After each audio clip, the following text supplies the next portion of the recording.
Jumpa lagi di Review TV. Iya, ini adalah sebuah smartphone yang banyak banget yang minta kami review ya. Dengan harga 2 jutaan kita bisa dapat SoC Helio G96 yang lumayan kencang untuk kelas harganya, kamera 50 megapiksel, baterai 5000 mAh, charger 33 watt, layar Full HD plus 120 Hz.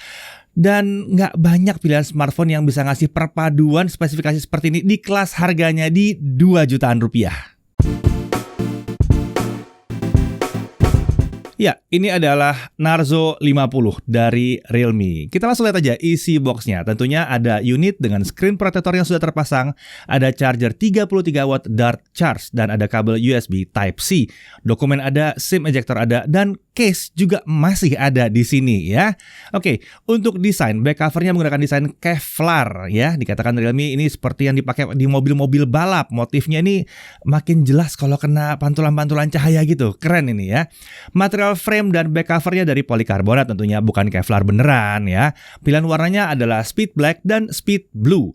Dimensinya 164,1 x 75,5 x 8,5 mm dengan bobot 194 gram.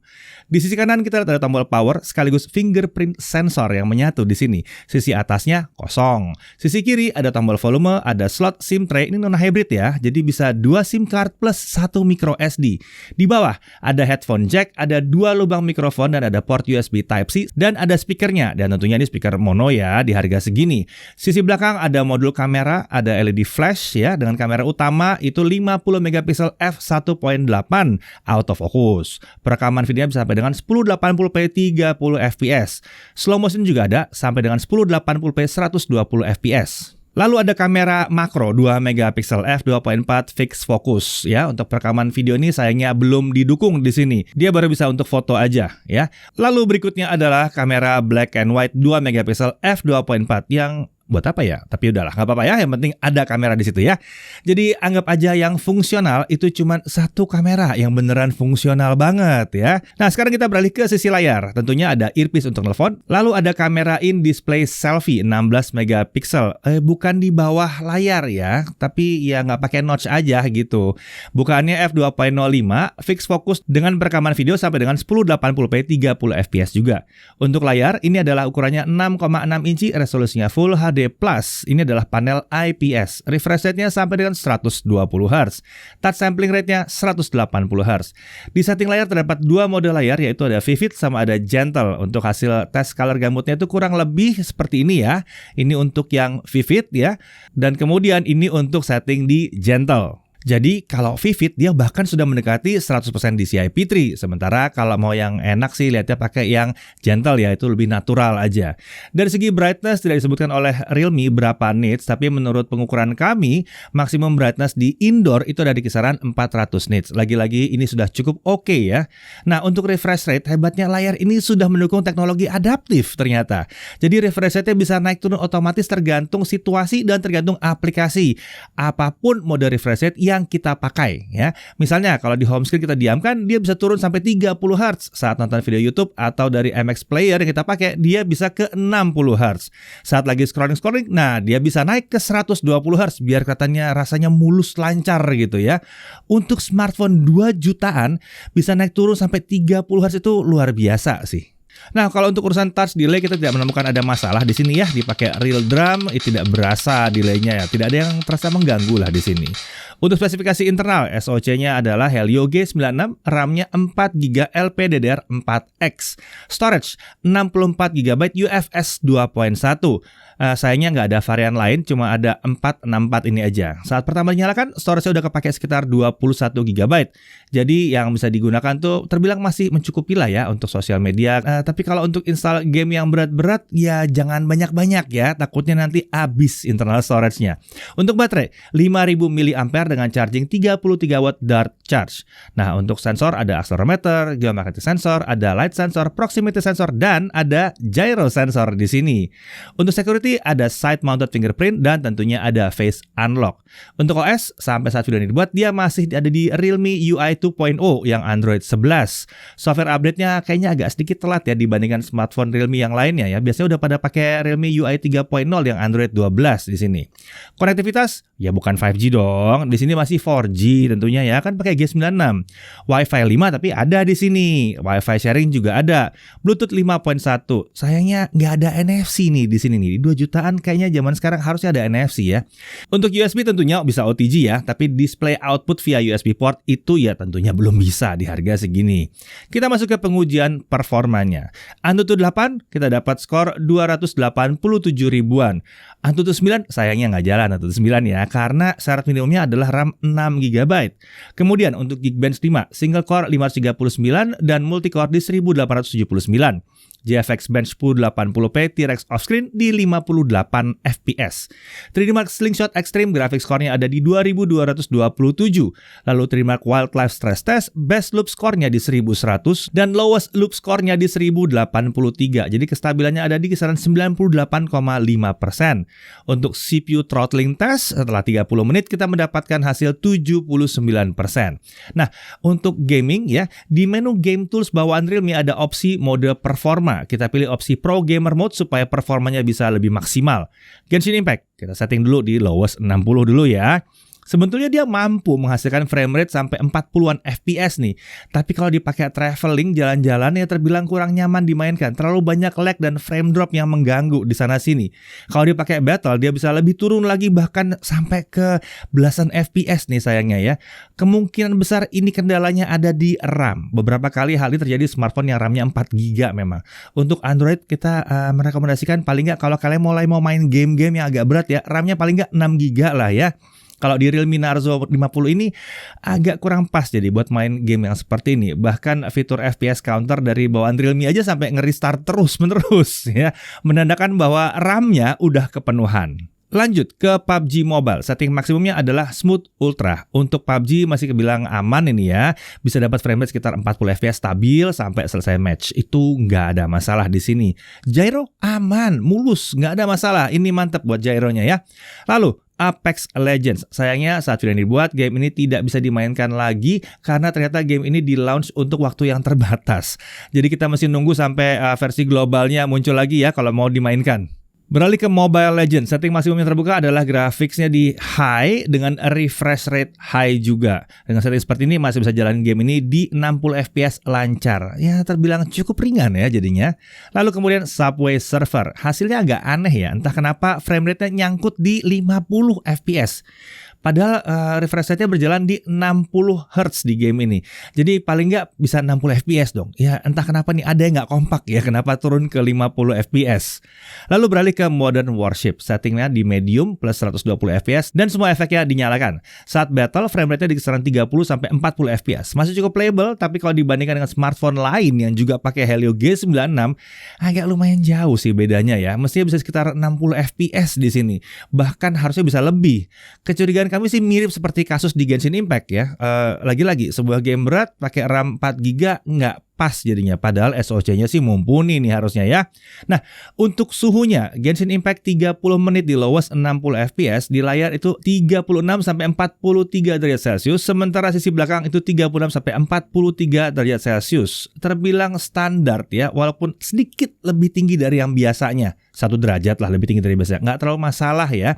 Suhu tertinggi ada di area modul kamera dan penyebaran terbilang lumayan ya, lumayan.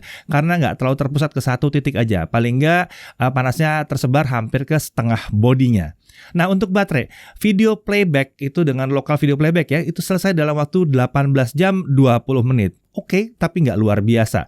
Video playback YouTube 1080p selama 30 menit menghabiskan baterai sebesar 2%.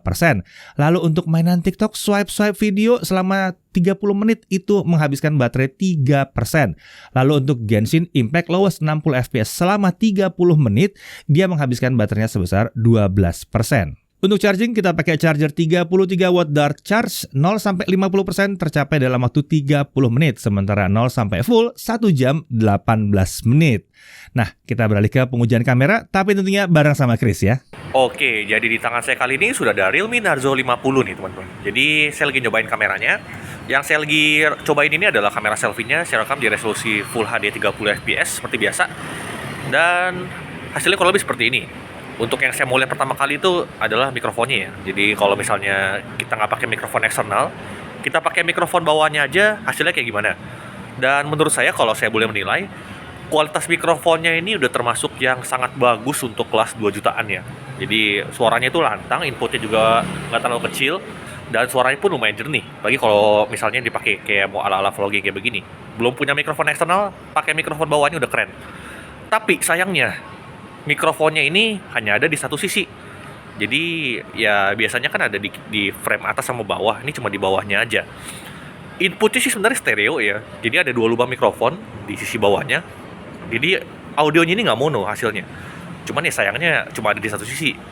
Kelemahannya adalah kalau misalnya kita lagi pakai tangan doang kayak gini nih, terus nggak sengaja ketutupan tangan, hasilnya bakal kayak gini. Suaranya bakal jadi nggak jelas, nggak sengaja ketutupan sama tangan. Dari segi hasil gambarnya sendiri, saya bilang kamera selfie ini udah sangat bagus ya, terutama untuk kelas harganya. Videonya detail, warnanya juga cukup natural, nggak terlalu oversaturated kayak Realme yang dulu-dulu. Dynamic range-nya juga termasuk lumayan ya. Pencahayaan di background masih dapet lah ini tipis-tipis walaupun pencahayaannya sekasar ini. Kemudian soal stabilizer, seperti biasa ya di smartphone Realme ini entah kenapa stabilizer selfie-nya itu nggak aktif by default. Kita harus aktifkan manual dengan tombol yang satu ini. Videonya akan jadi lebih nge-crop, tapi akan jadi lebih stabil juga. Saran saya sih nyalain aja terus fitur ini. Sekarang kita lihat kamera utamanya. Dari segi detail termasuk yang mantep, detailnya cukup impresif untuk smartphone 2 jutaan ya. Tapi entah kenapa kalau ketemu wajah orang, menurut saya pencahayaannya ini terasa underexposed gitu. Buat yang ngerti ya, tinggal diatur manual dengan di tap atau pakai slider exposure-nya sih. Tapi kalau ngandelin autonya aja, hasilnya kayak begini. Karena agak underexposed, pencahayaan di background bisa cukup jelas ya. Tapi wajah sayanya jadi terasa gelap. Urusan stabilizer, videonya ini udah cukup stabil by default. Belum yang luar biasa banget penanganan guncangannya, tapi mengingat harganya, saya sih nggak protes ya. Malah ada kan ya yang nggak punya stabilizer sama sekali, bahkan yang harganya di atas ini. Dia punya stabilizer ekstra juga, namanya adalah Ultra Steady. Mestinya sih fitur ini bisa bikin video lebih stabil, tapi saran saya sih baiknya pakai stabilizer defaultnya aja. Ultra Steady-nya ini nggak begitu signifikan sih hasilnya. Ditambah cropping gambarnya jadi lebih jauh juga, dan bikin gambarnya jadi kurang detail. Untuk hasil low light-nya seperti ini, nggak disangka-sangka kamera selfie-nya ini bagus loh. Noise-nya minim, detailnya masih dapat, warna juga masih terjaga, dan stabilizer-nya juga nggak terasa ada efek-efek jitter. Buat saya kamera selfie-nya ini impresif sih.